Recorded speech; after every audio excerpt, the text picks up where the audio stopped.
এই এত সম্পত্তিতে কি করবেন ভাই?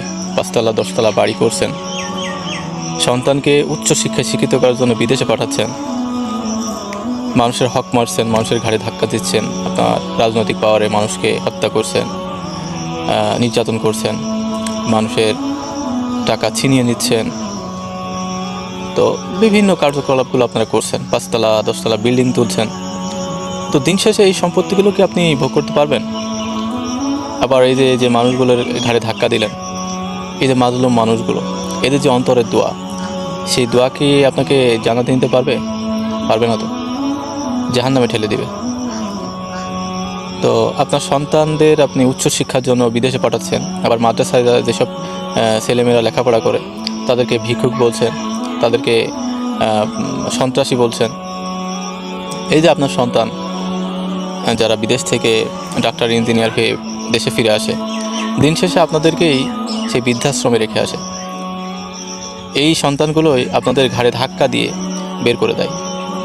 আবার যে আপনার যে সন্তানের বউগুলো আসে বা স্ত্রীগুলো আসে, সেই স্ত্রীও আপনাকে শ্বশুর হিসেবে বা শাশুড়ি হিসেবে মান্য করে না, ঘাড় ধাক্কা দিয়ে বের করে দেয়। মানে একটা মানুষ যখন বৃদ্ধ হয়ে যায় তখন কিন্তু একটা তরকারিরও দাম আছে। একটা তরকারি বা মাছ, সেটা তো মানুষ পচার আগে খেয়ে ফেলে, কিন্তু একটা বৃদ্ধ মানুষের কোনো দাম আছে কি? কোনো দাম নেই সমাজে। যখন আপনি আপনার ফ্যামিলিকে দিতে পারবেন টাকা পয়সা, সম্পদ, বাড়ি গাড়ি, তখন আপনি সবার চোখে ভালো। যখন আপনার মানে দেহের শক্তি শেষ, আপনি যখন ইনকাম করতে পারবেন না, তখন আপনি পচা যে বাসি খাবার, তার থেকেও কিন্তু খারাপ। পচা বাসি খাবার তো একটা হাঁস মুরগি বা অন্য কোনো প্রাণীতে খেয়ে ফেলে, কিন্তু একটা মানুষ যখন অকর্মণ্য হয়ে যায়, যখন মানুষের মানে দেওয়ার শক্তি শেষ হয়ে যায়, তখন কিন্তু সেই মানুষটা পচা বাসি খাবার থেকেও মানে খারাপ হয়ে যায়। তাকে সমাজে কেউ গ্রহণ করতে চায় না। তো এই যে আপনি সুদ ঘুষ, মানুষের ঘাড়ে ধাক্কা দিয়ে চাঁদা, তারপরে বিভিন্ন অন্যায়ভাবে যে ইনকামগুলো করছেন আপনার সন্তান, আপনার স্ত্রীকে ভালো রাখার জন্য, 5 তলা 10 তলা বাড়ি করার জন্য, তো দিন শেষে এই যে এই সম্পদগুলো আপনাকে কিন্তু বাঁচাতে পারবে না। এই সম্পদকে কিন্তু আপনাকে দুনিয়ায় রেখেই এই কবরের জগতে পাড়ি জমাতে হবে। আপনার ছেলে মেয়েদেরকে উচ্চ শিক্ষা দিচ্ছেন, সেই ছেলেমেয়েরাই কিন্তু এসে কখনো আপনার কবরের কাছে এসে দাঁড়াবে না, আপনার জন্য আল্লাহর কাছে দোয়া করবে না। তারাও আপনার মতনই ওরকম হারামখোর হবে, মানুষের ঘাড়ে ধাক্কা দিবে, মানুষের কাছ থেকে সম্পদ লুণ্ঠন করবে। তো দিন শেষে আপনার অ্যাচিভমেন্টটা কী? আপনার অ্যাচিভমেন্টটা জিরো।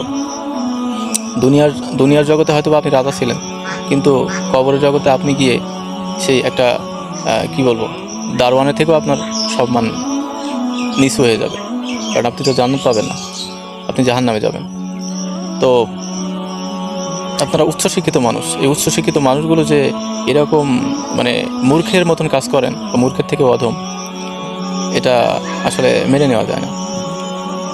এই যে আমাদের সমাজে যে মানুষগুলো আছে 5 তলা 10 তলা বিল্ডিং করার নেশায়, কে কার থেকে 1 তলা বেশি করতে পারে, এই যে এই প্রতিযোগিতায় কিন্তু সকল নৈতিকতা বিসর্জন দিয়ে কে কার থেকে এগিয়ে যেতে পারে, কে কাকে ঠকাতে পারে, কে কার থেকে বেশি ইনকাম করতে পারে, এই যে এই ধান্দায় নৈতিকতার যে শিক্ষা, সেই শিক্ষা কারোর ভিতরে নাই।